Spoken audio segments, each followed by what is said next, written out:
The truth is, after work drinks are for simps. Nothing really good can come from those. It really is a waste of your time. You're not getting paid for it, so why would you go to after work drinks? Now, typically in many industries, and in the finance industry, for example, they would have thirsty Thursdays, which would mean when people go out on a Thursday night with their co-workers to have some work drinks.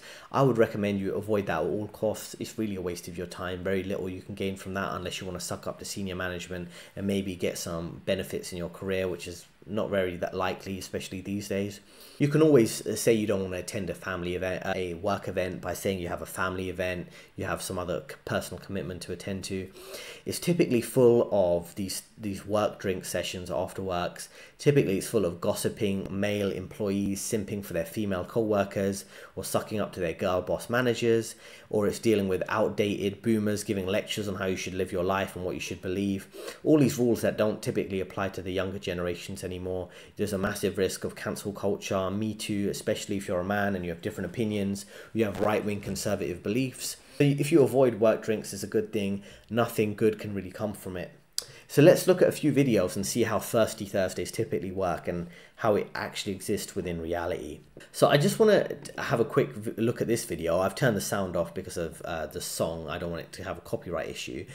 So if we look at, this is the type of person, not knocking this person, I don't know them personally, but this is the type of person in HR with this completely made up HR role, head of people experience. It's like this completely made up corporate role for this new fintech company, Revolut here.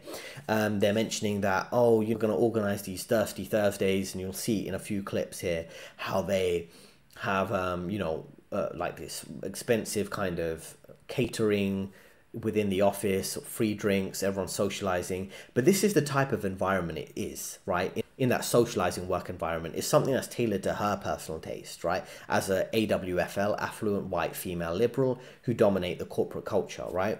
And these people are typically completely out of touch with the men who are doing the work. For example, in this fintech company, Revolut, I'm sure you're aware of the finance Revolut company. So they combine finance and tech to have like cost-efficient solutions for clients. Now, the men who do the work could probably be coding. What is their idea of fun? Probably playing video games, being on internet forums, maybe chatting with their co-workers, maybe making some politically incorrect jokes on everyone's favorite website, 4chan. And they'll probably won't be wanting to, have some chit chat about some trash Netflix show, or be it some work drink session, right, where they've got to be extra careful of their opinions and being politically correct. Now, a lot of these fake jobs that she might have exist to extract resources effectively from the productive people who are doing the work. She's probably getting paid a very high salary, given she has the job title head of people experience, which is like head of a HR role, right? Of analyzing analyzing and kind of babysitting and creating workplace daycare environments for grown adults, right? And the thing is, you should think about this complete lie that they're typically spreading, that company cares about their employees, which she says. I'll put everything on mute because of the music, but she says things about companies caring about their employees is completely a lie. And again, the most productive employees, they don't want to be in work and attending a lot of these events that really she's getting paid. She's doing work that is unproductive, but she's getting paid on behalf of people, or the men who are being quite productive, or the women also who are doing the actual work of the job, not just creating this fake workplace environment. She's getting rich off the back of their hard work and these pointless team events she's organizing. So there's another example, again, AWFL, affluent white female liberal. These are the demographics that really focus and control the corporate culture. It's not Asian men, it's not black men, it's not black women, it's not Asian women, it's not Hispanic men or women typically, right? It's typically women like this that control the corporate culture and that set the tone in the workplace. That's important. And, again, I won't play the music because of the sound, but she focuses on topics like being inclusive, female in fintech, whinging about, women need greater representation. And it's like, to what extent are you actually doing the work versus the men doing the work?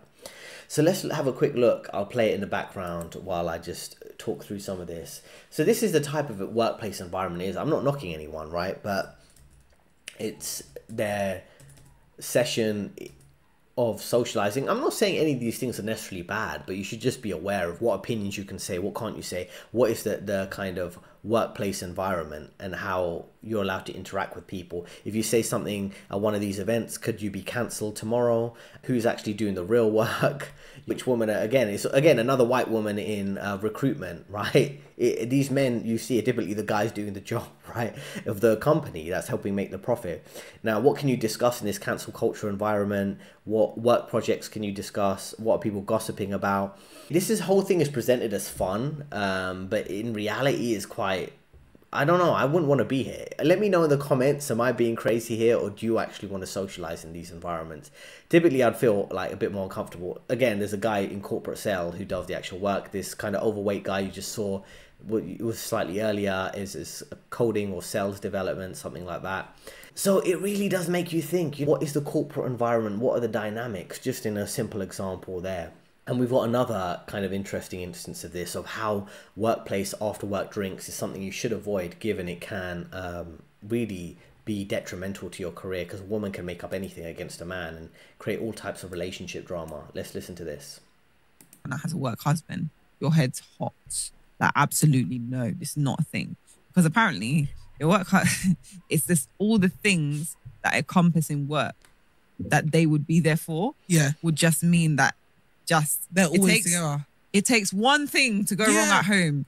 So, like, remember, it takes one thing to go wrong at home just before Thursday drinks. Thursday drinks. It. So you got Thursday drinks, or the Christmas party. You've got Christmas party. You've got the work trip. You've got that one colleague that everybody hates. You've got the summer party. So what you've got is quite interesting here, right? Is a lot of relationship drama that could exist because, you know, you're going to work drinks on Thursday. If you're in a relationship and you know, that could impact your relationship. She might think you're flirting with a female co-worker, or you're spending too much time at work drinks. The whole concept of work wife and work husband, it grays the line between, you know, what's professional, what's unprofessional, what's cheating, what's flirting. A woman can always accuse a man of anything and get away with it, and a man can't accuse a woman of nothing. And you have a lot of these, like, after work drinks that involve just a lot of gossiping, lots of hating on typically the quiet employee. And I, in my case, and maybe in your case too, you've been the quiet employee who just goes to work and gets the work done. But because you're not playing the social game and you're not a popular person at work, then people can leverage that against you, and people talk bad about you at work drinks, or act like you're not a fun person. And it's like, I'm really protecting myself from what is toxic work environment. But also there's all sorts of other work events, right? Work trips, summer parties and things like that really make you think, do you want to attend these? Do you need an excuse not to attend them? But it's so difficult, because if you don't attend them, then it could impact your job security. So it really is a challenging situation. So again, listen, it's not a coincidence. Another AWFL, there seems to be a trend here. Imagine this. You've worked tirelessly to make an impact as a new manager. You've built up the team. You've created that great relationship, and work's going incredibly well. Everybody seems happy, and the office vibe is electric. This is Leadership with Louise, Thursday invite for drinks, excited to celebrate a successful week together. But then you realise you weren't invited. It's a strange feeling, isn't it? Despite all the hard work and positive changes, you find yourself on the outskirts of the after-work camaraderie. Now you've landed the role of their manager, it's a significant accomplishment, but it can also leave you feeling a little bit left out. Don't worry. This happens to a lot of people, but you may just not hear people say about it, because let's be honest, no one wants to be the person who wasn't invited. Office dynamics can be complex, especially when social circles are formed based on prior relationships or personal connections. Don't let it discourage you.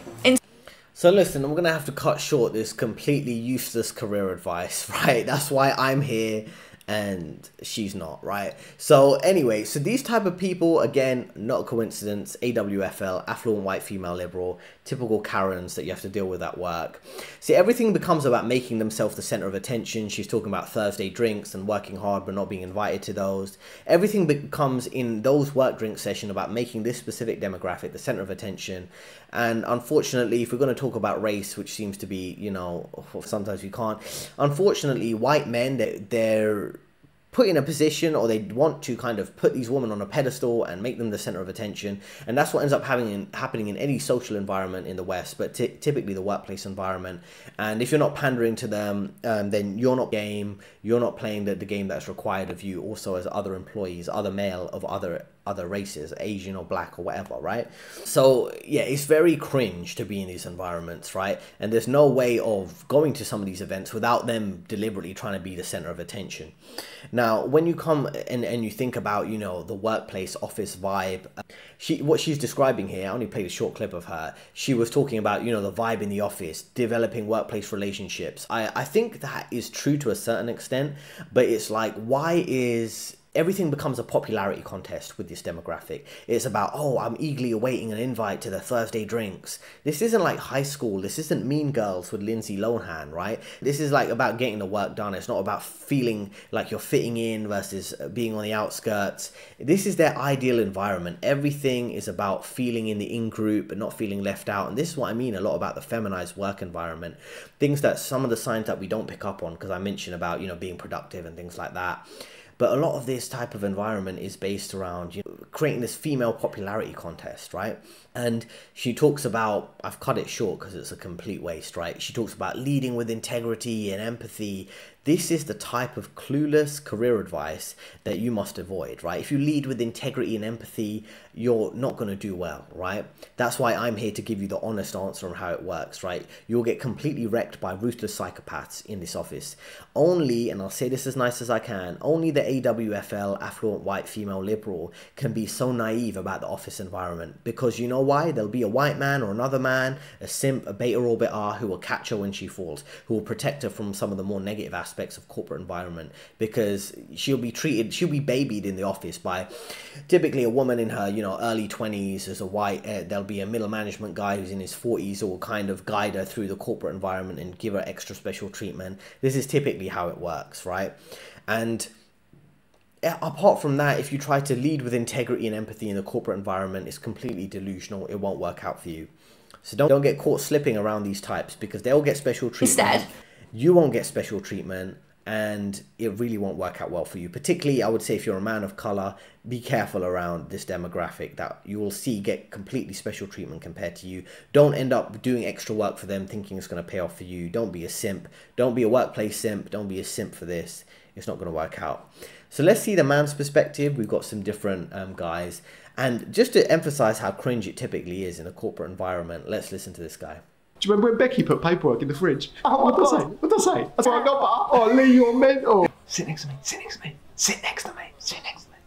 Right, Julie. All right, Josh. I had to reset his password again. Forgot the exclamation mark. You do it every week. You do it every week. I'm not going to cry. Back as much. Oh, you poor thing. Wait, do you remember when Becky put paperwork in the fridge? So this is what I mean, right? I won't keep playing that video, but you have to deal with this type of cringe, right? So typically when you're at these workplace environments, it's all about pandering to other people's emotions and whatever workplace drama. Very little of it is productive discussions or interesting discussions you want to participate in. And like I say, it can yield very minimal benefits for your career, so you should really think carefully if you want to attend those. It will just waste your time, waste your evening that you want to spend doing your own thing. It rarely pays off. And it's always a level of like cringe, sad and pathetic environment of like people pretending to be cool, right? And the thing is, one thing you realize about this short clip, I realized you can't really be a man conducting yourself as a man in the office or corporate environment. Everything has to be softened and more emotional, and you know, this kind of being a kind of clown character. Being the clown character is what's expected of you socially in the workplace, and it's like, it's just too cringe for me to even participate in.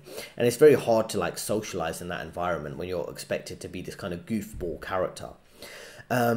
If you're too serious, they'll say you're too serious, you need to lighten up, you need to be more social with co-workers, and they'll leverage that to fire you from the company. And I've seen things like that before, right? So you have to be so extra sensitive, and it really does make life difficult. And what's interesting here is we have a final example of a HR Karen who's actually going to give you some useful, honest advice, right? So shout out to the HR Karens, first time for everything. Let's listen. Is people feeling left out. So it might be that there's a bit of a clique at work, and you know, a group of people get together and they want to go out, and that's fine. And sometimes you do form friendships. But when they're getting excited about it at work, talking about it at work, and it's really obvious that people are excluded from the invite, that can really cause a divide. So be really conscious of that and encourage that everyone gets invited, or people are just more subtle about what they're doing with their social lives. So that's point number one. You know, it gets very cliquey at work, and really those promotions, those benefits, those job securities, it matters whether you're in the clique or not. And typically every company or every team will have an inner group and an outer group. And if you're not in the in group, then you're probably in your job security going to be lacking, because people who are in the in group really reap the benefits of job security and the management looking out for their best interests. And it's the same thing when it comes to work events. I don't mind not getting invited to work events, but there are aspects where, you know, depending on the specific scenario, that could be leveraged against you. Like if you're not attending work events, you're not really in the in group of the company, the team, and you might not be preferred when it comes to determining who stays at the company and who gets to leave. Is the discrimination angle. So if you have literally after work drinks, so at 5 o'clock you all head over the road to the pub, there's going to be a big chunk of people that can't go, which is usually the parents and usually the mums. And if managers are going, directors are going, work's talked about, you're building relationships with the people who aren't parents, and they're getting opportunities and promotions at work, they're going to feel really excluded, and you could face a discrimination issue if everyone's not given the same opportunity. So just be really conscious of that. Sure. So important thing again, like around discrimination, right? So it's like, this is everything in the workplace environment is very litigious. Everything can lead to litigation, a legal issue, a discrimination. Okay, well, parents can't go because they're busy looking after their kids. So are they being discriminated against if you're going to discuss business at the work event? People who don't drink alcohol might feel like they don't want to be invited or go to that environment.